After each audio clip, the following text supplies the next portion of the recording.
A colleague at work clings to me a lot. I sit right next to her. She talks to me all the time. Even when she sees that I'm working, she talks even when I repeatedly point out to her that I can't talk now. Sometimes even when I have my headphones on. I get it, you say. She's in pain and lonely and she can't help herself when she talks. There has to be something that I do that invites her to cling. I don't see what it is. So first, bless your heart. You're asking what you do that invites her to cling instead of blaming her. I have to, take a drink and a breath to get over this. Good for you, because that's true. Now, do you do something that invites the clinging? Yes, you do. Easy to figure out. You talk to her. That's it. She talks to you and you talk back to her. Well, you don't know it, but you're training her to talk to you. So then you try not to talk to her. And so she has to do more and more things. So first she talks to you and that doesn't work. And then she talks to you again. And then she talks to you louder. And then she talks to you a third time. And then she reaches over and touches you or she throws a paper clip. Let's just make it easy and say she learned that she had to do 6 things before you would talk back to her. Well, honey, all you did was train her that it takes 6 things instead of 1. So she does 6 things until you pay attention. All she's done is make it so that you're more annoyed by the time you talk to her. You didn't realize you trained her to do this, but you have. You let her control the conversations. How do I know that? Because she absolutely would never do that with me. That's the proof. If she does it with you and she wouldn't do it with me, there has to be something about you. Why wouldn't she do it with me? Because I would say to her, without the slightest annoyance, I'm busy now and I can't talk until either ever, I would probably say until the end of the workday. Or I might say I can't talk until I take a break at 3:10. And then I can talk if you'd like. But I would determine when that was. I would not be influenced by her need to talk to me. And then after saying that, she could dump 5 gallons of water on my head and I still wouldn't talk to her. Somebody might notice, but I wouldn't talk to her. I wouldn't recognize that she was alive, because if you do, she's going to be right back doing the same thing again. And you give in because you're afraid of her disapproval. It's that simple. You're afraid she won't like you. You're afraid you'll look bad to other people. Until you can give that up, she's going to keep doing this. You continue. In the last few months, it gave me lots of opportunities to practice no without feeling guilty. Good start. But you have to say no more consistently. That's actually badly said on my part. Utterly consistently. When you say no, you have to mean no. If it's no and then it's yes after 6 times she bothers you, well, that's not no.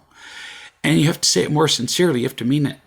You can't hesitate, equivocate, or change your mind, which you do. No means no. You hesitate half a second to say no, she'll be on you, all over you. You say it drains my bucket a little bit, or I don't feel any effect at all when I'm full. When I don't feel full or I don't feel good, it drives me crazy. I want this to stop. I'm using my earphones all day long and she still tries to find a way to talk to me. Baby, listen to me. Earphones or not, that's not the solution. Although earphones might help you, just not to be distracted. If you completely ignore her, I go through this with parents. If children whine and you give them what they want, you just train them to whine. And then they will whine. 2 days ago, a mother said, well, my son, Tommy, is whining less. And I said, honey, I can hear Tommy in the next room. I don't need to hear Tommy's words. I can recognize whining through 3 brick walls. And he's whining. And she listened and went, yes, he is. I said, he's whining because you let him. Because sometimes when he whines, you can't take it anymore, and you give him something. No, you have to utterly ignore whining. With the child, you say, a verbal child who has even the most rudimentary verbal skills. You can even train children to sign language. There's a whole book on books, actually, libraries, on teaching children to use sign language when they're, 6 months? Or it's young. It's way pre-verbal.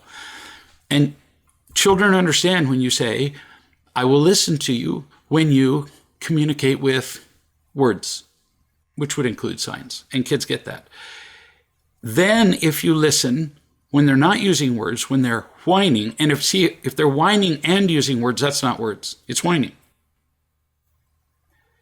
If you pay attention to them, you're dead. You just train them to whine. You're training your workmate to do the same. If you utterly ignore her, it won't bother you. You act like she's not there. You dismiss her from your mind, from your existence. If she keeps going, you tell her straight out, ask me if it's a good time to talk to me, or arrange a time with me to talk to me, because I'm always working. Because oddly, we are at pause work. That's what we're supposed to be doing here. If you don't arrange a time ahead of time, I will not speak. If you do ask and I'm busy and you haven't arranged a time, then I will ignore you. But I would be happy at the beginning of the day to arrange a time to speak to you. 2:25 to 2:35. There's no lack of clarity about that. If you're talking to me about a job that needs to be done, we could talk. But it turns out we don't have the same responsibilities in the same areas. So that would be virtually never necessary. If it were, your supervisor would be talking to my supervisor, who would then talk to me. So I have no reason to talk to you about work. If I have the time, I'll set it up. If I don't have the time on a given day, I won't set it up, but I won't pay attention to spontaneous talking ever. And you can do that and be completely kind. You do not want to let her steal your happiness, which is what's happening now. You're letting her. Be like me putting a sign on my front door. You know, many people have these signs that say protected by, and they name some alarm company, whether they have the alarm or not. But imagine me putting a sign on my front door that says, we're not at home. We'll be back in 6 weeks. And I date it and say, feel free to wander about and take what you want. That's the sign you have on your forehead, honey. So you can't really be terribly surprised that your workmate is doing this. You have to change the rules. This is all you, kid, and I love you, but wow, you could stop this instantly.